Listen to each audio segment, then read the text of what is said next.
good morning, ay good evening na pala. Ay ginabi na tayo sa trabaho, no? Wala tayong time sa umaga.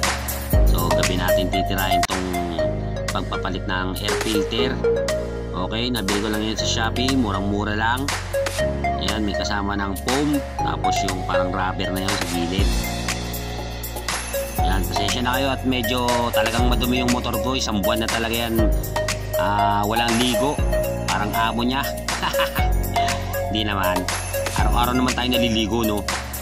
So, ayan, babaklasin na natin yung ano niya, no? 4 yung tornilyo niyan.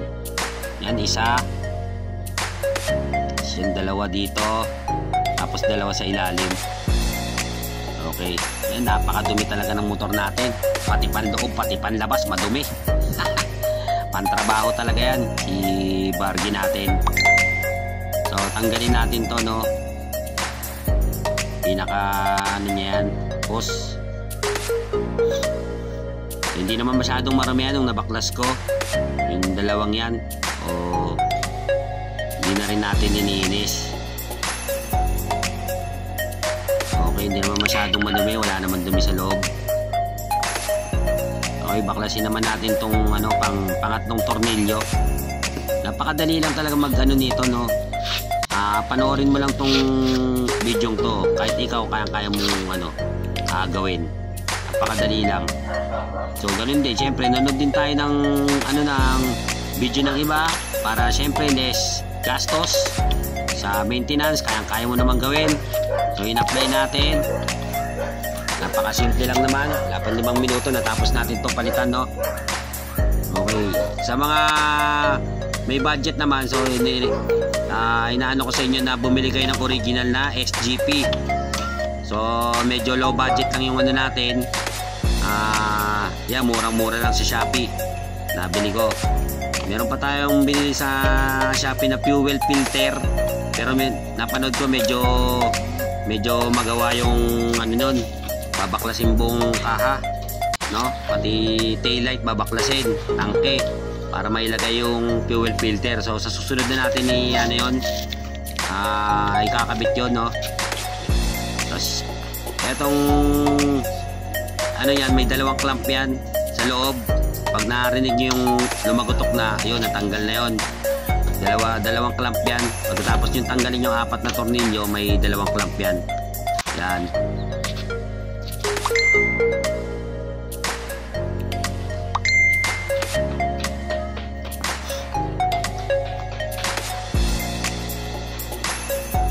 Ayan, napakadumi talaga. Wala nang mabakante. Kulay itim na talaga. So after 8 months, 8 months ko napalitan niya, no? Mula nung napunta sa atin si Bargy. 8 months natin bago napalitan.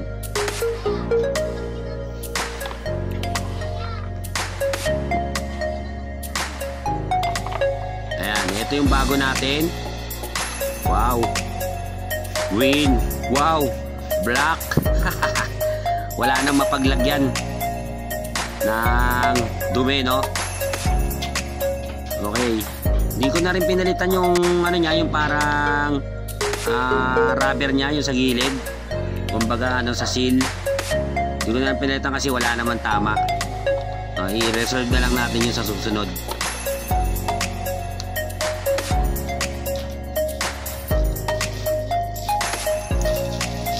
So ayan, meron pang kasamang free na ano yan, na foam, no? Kakabit na rin natin yung free na foam. Yung ibang mga napanood ko, nilalagyan pa ng langis yan, eh. Para hindi raw, konti lang naman, tas pinapahid dyan. Para hindi masyado pagka pumasok, mauuna muna dyan bago sa loob. So nilalagyan nila ng langis.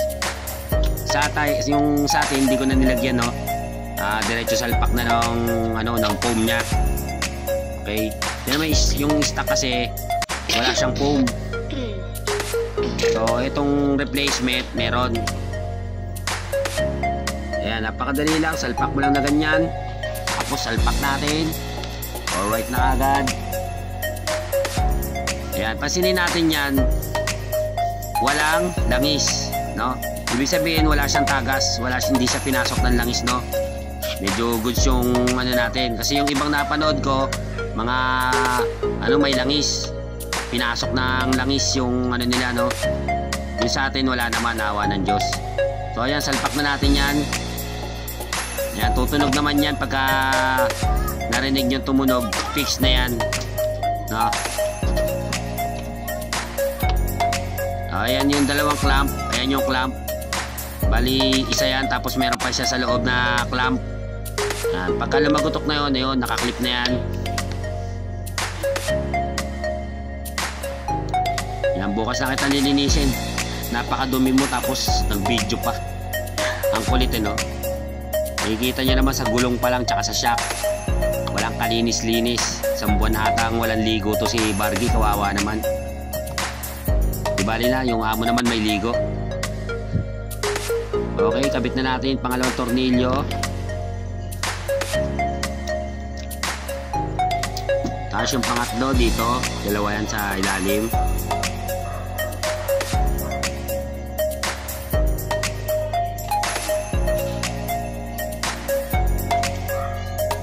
Okay, yung pang-apat naman, ganyan lang kasimple.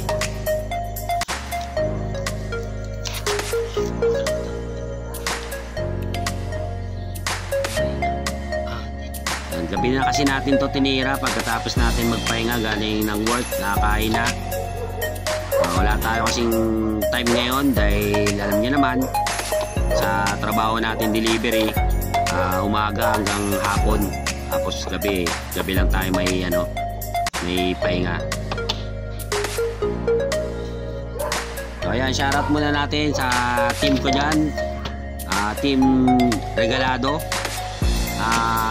Team Kaligayahan, yung mga ka-JNT riders ko, shoutout sa inyo lahat. Lalo na yung mapagmahal naming bisor dyan, si Sir John Paul Gotico. Napakagwapong bisor namin ng Regalado Warehouse. Yan, shoutout sa iyo, Boss Sir Paul Gotico. Okay na? Thumbs up? Okay na, larga na. So ayan, meron tayong yung big tire dati na ko na ata to. So ang sukat niyan 120 by 90. Okay? Ako na rin nagkabit niyan. Yan, salpak. So yun sa likod natin, ganun din ang sukat niyan, 120 by 90. Parehas yung sukat niyan, 120-90, 120-90 by 12, 120-90 by 10 sa likod. Okay, so naka big tire na rin yan. Yung mga ibang nagawa ko dyan kay Birchman natin, napalitan na rin natin yan ng knuckle bearing. Nandun din sa YouTube ko. Gusto nyo panoorin nyo. Napalitan na rin natin ng ISC yan, pang NMAX. Kung gusto nyo panoorin, nandun lang sa YouTube ko. Panoorin nyo. Yung mga dyan, hazard switch, napalitan na rin natin yan. So ayan, maraming salamat sa panonood nyo. Kung nagustuhan nyo yung video, pa-like and comment. Pwede nyo na rin i-share.